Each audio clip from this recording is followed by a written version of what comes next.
तो नमस्कार दोस्तों, कैसे हो आप सब। स्वागत करता हूं आप सबका अपने YouTube चैनल स्टोरीज ऑफ बाबा नीम करौली, जहां मैं आप लोगों के साथ शेयर करता हूं बाबा नीम करौली महाराज की जीवनी, उनके कुछ किस्से और कुछ चमत्कार। दोस्तों, कहते हैं कि बाबा नीम करौली महाराज साक्षात हनुमान जी के अवतार थे और इस चीज़ को कई भक्त उनके जो है महसूस भी करते हैं और कई सारी ऐसी किस्से, ऐसी कहानियाँ बताई हमने, जिससे ये जाहिर होता है कि बाबा वास्तव में जो है हनुमान जी के अवतार थे और हमेशा अपना रूप बदलते रहते थे।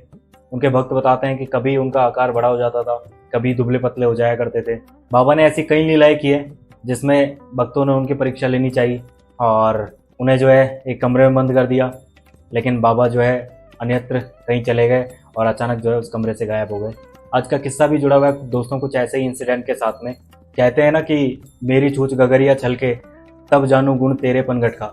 वही बात थी कि शाह जी चाहते थे कि उनके साथ भी कोई ऐसा चमत्कार हो जिससे वो बाबा पर अपना विश्वास दृढ़ कर सके और समझ सके कि बाबा कितने शक्तिशाली हैं और कितने सिद्ध पुरुष हैं। एक बार की बात है दोस्तों, बाबा अपने भक्त के यहाँ पर गए हुए थे घर पर और शाह जी भी वहाँ पर आ गए, लेकिन बाबा अंतर्यामी है, बाबा सब कुछ जान गए थे। शाह जी के मन की बात बाबा समझ गए थे, इसीलिए उन्होंने वहाँ पर एक लीला की और बाबा अचानक से बोल उठे कि मैं परेशान हो चुका हूँ, अब मुझे किसी से नहीं मिलना, तुम लोगों ने मुझे परेशान कर दिया है। और इस तरीके से गुस्से में बाबा जो है बोले और बोलकर जो है बीच वाले कमरे में चले गए, जहाँ पर एक ऐसा कमरा था जो बीच में था। अंदर एक कमरा था जहाँ पर कुछ लेडीज़ वगैरह बैठी थी, कुछ मैया वगैरह बैठी थी और बाहर एक कमरा था जिसमें कुछ पुरुष वगैरह जो भी उनके भक्त थे वो बैठे थे। बाबा ने जो है कमरे के अंदर से चिटकनी खुद लगा दी और बाहर जो है भक्तों को आदेश दिया कि आप लोग जो है बाहर से ताला लगाकर चाबी जो है शाह जी को दे दीजिए और जब मैं बोलूं तभी जो है यहाँ का ताला खोलिएगा। तब भक्तों ने ऐसा ही किया, ताला लगाया और चाबी लेकर जो है शाह जी को दे दी और उनसे कहा कि जब बाबा का आदेश हो तब आप ये ताला खोल दीजिएगा। अभी बाबा जो है मना कर रहे हैं, बाबा अभी किसी से नहीं मिलना चाहते, उन्हें परेशान ना किया जाए। अब बहुत समय बीत गया और सुबह की बात थी, लेकिन लगभग जो है शाम हो चली और भक्त सारे बाहर बैठे बैठे इंतजार कर रहे थे कि कब बाबा का आदेश आए और कब वो शाह जी को बोले ताला ओपन करने के लिए और वो बाबा जी के दर्शन करे। शाम को जो है सिद्धि माँ वहाँ पर आई और उन भक्तों को देखा। तब वहाँ बैठे भक्तों ने सिद्धि माँ से कहा कि माँ आप बात कीजिए कि ऐसी क्या बात हो गई है, बाबा जी हमसे इतना गुस्सा क्यों है कि सुबह के जो है कक्ष में अपने आप को बंद कर लिया है और शाम होने को आई है, बाबा जी अभी भी जो है ताला खोलने का आदेश नहीं दे रहे हैं, हम जो है चिंतित है। आप तब सिद्धि माँ ने कहा कि कैसी बातें कर रहे हो, मैंने तो अभी जो है उनको मुकुंदा जी के घर जाते हुए देखा है। तब जो है सिद्धि माँ की बात सुनकर सारे भक्त आश्चर्यचकित हो गए, ऐसा कैसे हो सकता है, बाबा तो अंदर कमरे में बंद है, अंदर वाला जो लॉक है वो बाबा ने खुद चिटकने लगा रखा है और अंदर लेडीज बैठी हुई है जिन्होंने भी जो है बाबा जी को बाहर निकलते हुए नहीं देखा और बाहर वाले गेट की तरफ जो है हम बैठे हुए हैं और बाहर से ताला लगा हुआ है, ताला शाह जी ने अभी तक खोला नहीं है, तो ऐसा कैसे हो सकता है कि बाबा जी जो है किसी दूसरी जगह पर जो है चले गए। तब सिद्धि माँ की बात देखने के लिए और उन्होंने शाह जी को कहा कि आप ताला खोलिए। अब शाह जी कुछ डर भी रहे थे कि बाबा ने मना किया था ताला मैं जब तक आदेश नहीं दूँ तब तक आप ताला मत खोलना।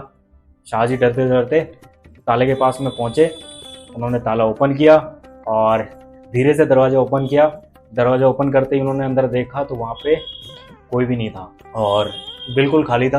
तब सभी भक्त जो है सिद्धि माँ के कहने पर जो है मुकुंदा जी के घर पे यहाँ पे पहुँचे। शाह जी भी साथ में थे, पूर्णानंद तिवारी भी साथ में थे और उन्होंने जाकर देखा कि बाबा जी जो है मुकुंदा जी के घर पे आराम से भोजन कर रहे हैं और मुकुंदा जी से पूछा कि बाबा यहाँ कब आए थे। तब उन्होंने कहा कि बाबा जो है दोपहर में लगभग जो है उनके घर पे आए थे और भोजन वगैरह के लिए कहा था, तो बाबा के लिए भोजन बन रहा था और बाबा ने भोजन भी किया। ये बात जैसे ही शाह जी ने सुनी तो उन्हें अपनी गलती का एहसास हुआ और वो समझ गए थे कि ये लीला जो है, ये चमत्कार जो है उन्होंने शाह जी की जो शंका थी, जो उनके परख लेने का निश्चय था, उसको दूर करने के लिए किया था और अब उनके मन में जो है बाबा जी के प्रति बिल्कुल भी शंका नहीं थी। वो बाबा जी के पास में गए, उनके पैर पकड़े और उनसे कहा प्रभु मुझे क्षमा कीजिए, मुझे आपके ऊपर अब बिल्कुल भी शंका नहीं है। तो इसी तरीके से कहते हैं दोस्तों कि एक दूसरा किस्सा भी है। कहते हैं कि एक बार बाबा नीम करौली महाराज नेपाल की यात्रा पर थे और नेपाल की यात्रा में जो है राजा भरती उनके साथ में थे।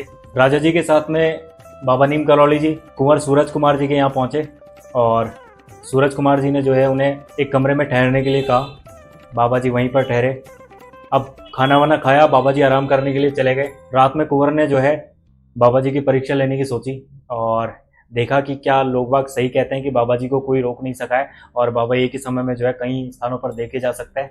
तो बाबा जी की परीक्षा लेने के लिए जो है उसने क्या किया, बाहर से उस कमरे का ताला लगा दिया, लॉक लगा दिया और एक चारपाई उस गेट के दरवाजे के ऊपर खड़ी कर दी और सोचा कि अगर बाबा जी अपनी शक्ति से, अपनी साधना से अगर दरवाज़ा भी खोल लेते हैं तो भी कम से कम जो है चारपाई गिरेगी तो मुझे पता लग जाएगा कि बाबा जी बाहर निकले और उसी समय जो है मैं बाबा जी के दर्शन कर लूँगा।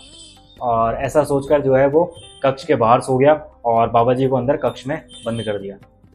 अब सुबह हुई और सुबह होते ही उसने जो है देखा तो कमरे का जो दरवाज़ा वो ज्यों का त्यों बंद था और चारपाई जो है ऐसे की ऐसे गेट के बाहर लगी हुई थी। उसने जो है चारपाई हटाई, गेट का दरवाज़ा खोला और दरवाज़ा खोलकर जैसे अंदर देखा तो अंदर कोई नहीं था। तब उसने बाबा जी के साथ में जो आए थे भक्त उनसे पूछा और उनसे कहा कि रात को उन्होंने बाबा जी को कमरे में बंद कर दिया था लेकिन बाबा जी उस कमरे में नहीं है। तब उन भक्तों ने कहा कि कुंवर जी, बाबा जी स्वयं जो है पवन पुत्र के स्वरूप हैं और पवन को कोई भी आज दिन तक बांध नहीं पाया है। उसी तरीके से जो है बाबा जी को कोई भी कैद नहीं कर सकता। और ऐसा ही हुआ दोस्तों। 2 दिन के बाद में जो है कुंवर सिंह को बाबा नीम करौली महाराज का एक पत्र मिला जो कैची धाम से था और उसमें लिखा था कि जिस रात कुंवर सूरज कुमार सिंह ने बाबा जी को उस कक्ष में बंद किया था उसी रात को जो है बाबा जी नेपाल से कैची धाम पहुँच गए और वहाँ पर अब भक्तों को दर्शन दिए थे। तो धन्य है बाबा नीम करौली महाराज। आज के एपिसोड में इतना ही दोस्तों, मिलते हैं अगले एपिसोड में। अगर आपने चैनल अभी तक सब्सक्राइब नहीं किया तो लाइक कीजिएगा, शेयर कीजिएगा, चैनल जरूर सब्सक्राइब कर लीजिएगा। तब तक के लिए धन्यवाद। जय हिंद, जय भारत, जय बाबा नीम करौली महाराज। धन्यवाद।